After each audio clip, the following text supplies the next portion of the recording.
माया शान को स्टाफ के एक मेंबर शुजात के एक और केस के बारे में बताती है और शान से कहती है, ये तो आपके घर का ही केस है, ये केस तो काफी मजबूत बन सकता है, आप इसे अंदर करवा सकते थे। शान कहता है, घर का केस कभी मजबूत नहीं बन सकता बल्कि कमजोर ही रहता है। मेरी बहन इसके साथ जिंदगी गुजारना चाहती थी और मेरी माँ ने इसे अपना बेटा बना लिया था। माया कहती है, वो पहले पुलिस के पास गई थी लेकिन पुलिस ने कोई भी मदद करने से इनकार कर दिया था। शान, आपको कुछ करना चाहिए कि ऐसे कई शजी होंगे जिन्होंने ऐसी कई लड़कियों को अपना शिकार बनाया होगा और जाने कितनी और लड़कियों को बर्बाद करने की ये तैयारी कर रहा होगा। शान कहता है, मेरा एक दोस्त आईजी है, वो तुम लोग की मदद कर देगा, मैं तुम्हारी मीटिंग उससे करवाता हूँ। शुजात तूबा के लिए खाना लेकर आता है। तूबा कहती है, तुम्हें ये सब करने की जरूरत नहीं है। शुजात कहता है, तुम मेरी बीवी हो, मेरा ये फर्ज है कि मैं तुम्हारा ख्याल रखूं। लेकिन तूबा उसके हाथ से खाना खाने से इनकार कर देती है। शुजात अपनी नाकाम कोशिश के बावजूद दोबारा से तूबा से बात करने की कोशिश करता है। उससे कहता है, मैं जानता हूँ कि तुम मुझे धोखेबाज और फ्रॉडिया समझ रहे हो, लेकिन यकीन मानो मैं ऐसा नहीं हूँ। मेरे दिल में तुम्हारे लिए बेहद प्यार है और मैं तुमसे प्यार करता हूँ। तूबा उसकी किसी बात का कोई जवाब नहीं देती। इसी दौरान में शुजात को किसी की कॉल आती है। तूबा को कोई जरूरी काम कहकर वहाँ से चला जाता है। शुजात फैनी के पास जाता है, वहाँ एक अकाउंट हैकर से मिलता है। शुजात फैनी से कहता है, ये काम कर लेगा या नहीं। फैनी कहता है, ये अपने काम में माहिर है, हैकिंग तो बाएं हाथ का खेल है। वो हैकर कहता है, अगर तसल्ली होगी हो तो काम की बात कर लें। शुजात से कहता है, काम आपकी मर्जी से होगा, काम के पैसे मेरी मर्जी के होंगे और काम के लिए मुझे अकाउंट की डिटेल के साथ साथ फोन और लैपटॉप भी चाहिए होगा। शुजात कहता है, इसकी बताई हुई सारी चीजें इसको मिल जाएंगी, वो अपना काम शुरू कर दे। शुजात अपनी सास के चाय बनाकर लाता है। उसकी सास कहती है, तुम्हें मेरी बेटी का शुक्रगुजार होना चाहिए, उसने तुम्हें एक फ्रॉडिये से एक अच्छा इंसान बना दिया, तुम्हें इसके पैर धो धो कर पीने चाहिए। शुजात कहता है, हाँ मुझे बिल्कुल ऐसा ही करना चाहिए, मैं आपका और तूबा का एहसान सारी उम्र नहीं भूल सकता। तूबा की माँ को चाय पीकर नींद आने लगती है। वो उठकर अपने कमरे में चली जाती है। माइला नाइल की बर्थडे सेलिब्रेट करती है और नाइल का शुक्रिया अदा करती है कि उसकी जिंदगी को नाइल ने संवारा है। कि उसी दौरान में माइला को चक्कर आता है और नाइल उसका चेकअप करवाने जाता है। माया का बाप अपनी दोनों बेटियों के घर बसने के बाद अल्लाह का शुक्र अदा करता है और अपनी बीवी से कहता है, देखो अल्लाह कितना बेनियाज है और जब वो देने पर आता है इंसान का दामन छोटा पड़ जाता है। माया को कॉल करके अपनी प्रेगनेंसी के बारे में बताती है। माया ये सुनकर खुश होती है। तूबा की माँ ड्राइंग रूम में लेटी होती है। तूबा से पूछती है, क्यों ऐसे लेटी हुई हो? तूबा कहती है, मेरा सर भारी हो रहा है। तूबा की माँ कहती है, हाँ ऐसा तो मेरे साथ भी हो रहा है, लेकिन पता नहीं ऐसा क्यों हो रहा है। फिर उससे अपने फोन और शजी के बारे में पूछती है। तूबा कहती है, शजी सुबह ही दफ्तर चला गया था, लेकिन मुझे आपके फोन के बारे में कुछ पता नहीं है।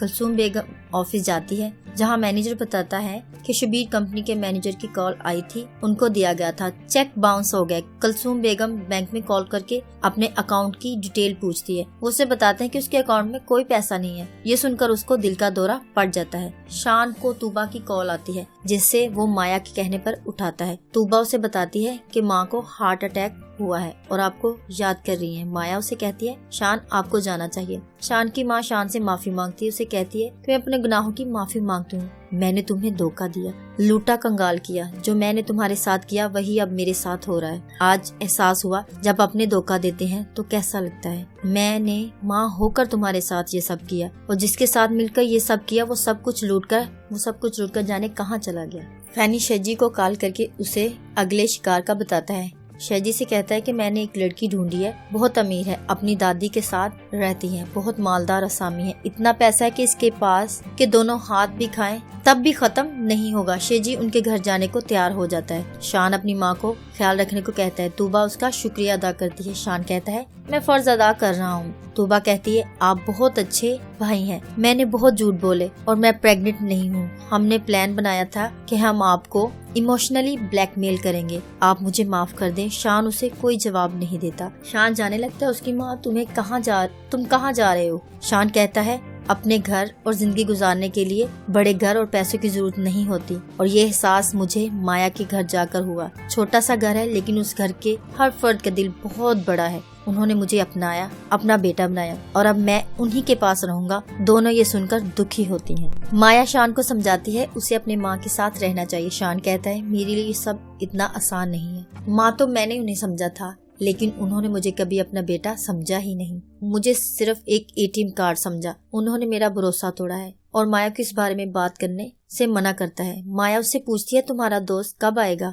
शेजी अगर इस दफा भाग गया तो कभी नहीं मिलेगा। शान कहता है ऐसा कुछ नहीं होगा। शान कहता है ऐसा कुछ नहीं होगा, मैं खुद उसे पकड़ूंगा। इसी दौरान में उसकी पुलिस ऑफिसर दोस्त की कॉल आती है। वो शान को मिलने के लिए बुलाता है। शान की माँ बीमार है। तूबा से कहती है वो शान को बुलाए। तूबा कहती है वो नहीं आएंगे, हमने जो उनके साथ किया है वो क्यों आएंगे? उसकी माँ कहती है क्यों नहीं आएगा, जब मैं लेने जाऊंगी तो वो जरूर आएगा। तूबा कहती है शेजी कितना बड़ा फ्रॉडी है, कितनी तकलीफ दी उसने मुझे, लेकिन हमने तो उससे भी बड़े फ्रॉडी हैं। हमने क्या किया? शेजी तो गैरों को लूटता था, हमने तो अपने ही घर में नकाब लगा दिया। तूबा की माँ कहती है काश हम कभी लालच, झूठ और धोखा ना करते तो मेरा बच्चा मुझसे दूर ना होता। हमने धोखा देकर अच्छा नहीं किया। शेजी का दोस्त शेजी का रिश्ता लेकर आता है। लड़की का घर देखकर शेजी की किस्मत पर रश्क करता है। लड़की की दादी आती है और फैनी का शुक्रिया अदा करती है कि कैसे पेट्रोल पंप पर फैनी ने उसकी मदद की, क्योंकि पेट्रोल पंप पर उनकी अचानक तबीयत खराब हो गई। फैनी वहाँ मौजूद था, उसने उसकी मदद की। दादी अपनी पोती टीना को बुलाती है और दादी फैनी से कहती है कि मैं अपनी पोती की हर ख्वाहिश का ख्याल रखती हूँ और चाहती हूँ कि उसका शोहर भी उसकी हर ख्वाहिश का ख्याल रखे। फैनी कहता है जरूर, क्यों नहीं। टीना कहती है मेरी ख्वाहिश है कि जब शेजी आए तो मैं और दादी इन्हें एयरपोर्ट पर रिसीव करने जाएंगी। फैनी कहता है आप जरूर जाएं।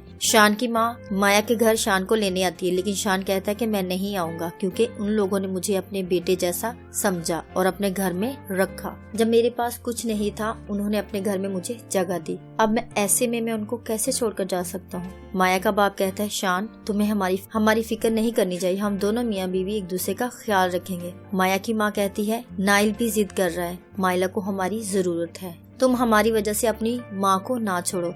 तुम्हारी माँ अकेली रह गई है और तुम उनके वाली वारिस हो, इनका ख्याल रखना तुम पर फर्ज है। माया का बाप कहता है शान बेटा मुझे यकीन है तुम अपने फर्ज में कभी कोई कोताही नहीं करोगे। कलसूम माया से भी माफी मांगती है और माया से कहती है मैंने तुम्हारे साथ बहुत गलत किया, तुम मुझे माफ कर दो। तुम शान से कहो कि वो घर वापस आ जाए। माया कलसूम के हाथ पर हाथ रखकर उसे तसल्ली देती है। शान माया की तरफ देखता है कि माया ने उसकी माँ को माफ कर दिया तो वो भी कलसूम को माफ कर देता है। फैनी शेजी को जल्दी आने को कहता है और शेजी को याद दिलाता है कि इस बार पैसों की लूट मार में फैनी 50-50 का हिस्सा होगा, जिस पर शेजी कहता है कि तुम मेरे बचपन के दोस्त हो और काम हमारा चाहे 2 नंबर है, लेकिन मैं अपना काम ईमानदारी से करता हूँ, तो फिक्र ना करो, तुझे अपना हिस्सा मिलेगा। मैं तुम्हें जुबान दी है और अपना वादा पूरा करूँगा। फैनी कहता है एयरपोर्ट पर इसकी होने वाली बीवी और उसकी दादी भी आ रही है, जिस पर शेजी कहता है जब तक ये बेवकूफ लोग बगैर सोचे समझे अपनी बेटियों की शादी करते रहेंगे तब तक हमारा कारोबार चलता रहेगा। और मजाक उड़ाकर कहता है बस लूटो लूटो लूटो। माया और शान अपने घर वापस जाने का फैसला करते हैं। माया की माँ उसको नसीहत करती है कि बेटी अगर वो आगे बढ़े हैं तो तुमको उनको वैसी ही इज्जत दो जैसी तुम मुझे और अपने बाप को देती हो।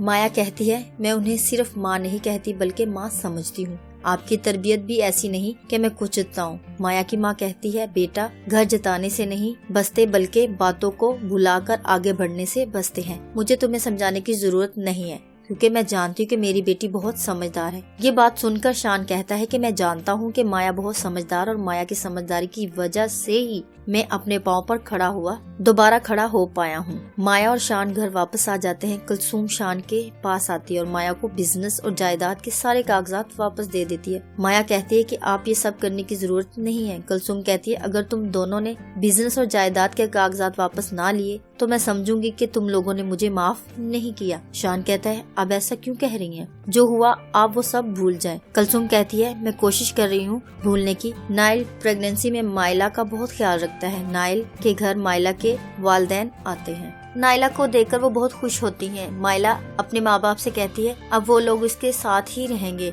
माइला का बाप कहता है हाँ हम तुम्हारे साथ ही रहेंगे। फैनी और शेजी टीना की दादी के साथ उनके घर आते हैं और ये लोग गाड़ी से निकलकर घर के दरवाजे पर आते हैं। जैसे ही दरवाजा खुलता है सामने माया, तूबा और सारी लड़कियां खड़ी होती हैं जिनको शेजी ने धोखा दिया होता है। शेजी माया को देखकर हक्का बक्का रह जाता है और माया कहती है तुम्हें तो याद भी नहीं होगा क्योंकि तुमने धोखा इतने लोगों को दिया है, कितने लोगों की जिंदगी तबाह की। तूबा कहती है मुझे लगा था कि तुम बदल गए हो, तुम वैसे ही थे। Once a cheater is always a cheater. एक दफा धोखा देने वाला हमेशा धोखा दे देता है। तुम जैसे मर्द को बीच चौराहे में फांसी दे देनी चाहिए ताकि तुम्हारे जैसा कोई भी मर्द किसी औरत को फ्रॉड ना कर सके। अब तुम जाओ जहन्नम में। माया कहती है लड़की की दादी एक सीनियर ऑफिसर है। शान कहता है तुम्हारा सारा ग्रुप पकड़ा गया। वो पुलिस ऑफिसर जो तुम्हारी मदद कर रहा था वो सस्पेंड हो चुका है। अब तुम्हारा खेल खत्म हो चुका है। माया कहती है मैं सोच रही थी कि तुम्हें क्या सजा मिलनी चाहिए। तुमने कितने लोग को धोखा देकर लूटा है, उनकी जमा पूंजी लूट ली, इनकी जमा पूंजी लूट ली, और इस सदमे में कितनी जानें गईं, कितने घर बर्बाद हुए। तुम्हें तो एहसास भी नहीं हुआ होगा। जाओ, जेल की सलाखें और कैद तुम्हारा इंतजार कर रही हैं। शजी हैरान परेशान सब देखता रहता है। इसी दौरान में कुछ नहीं कहता। पुलिस शजी को पकड़कर ले जाती है। माया, शान और तुबा पुलिस को जाते हुए देखते हैं। कहानी यहीं पर खत्म हो जाती है।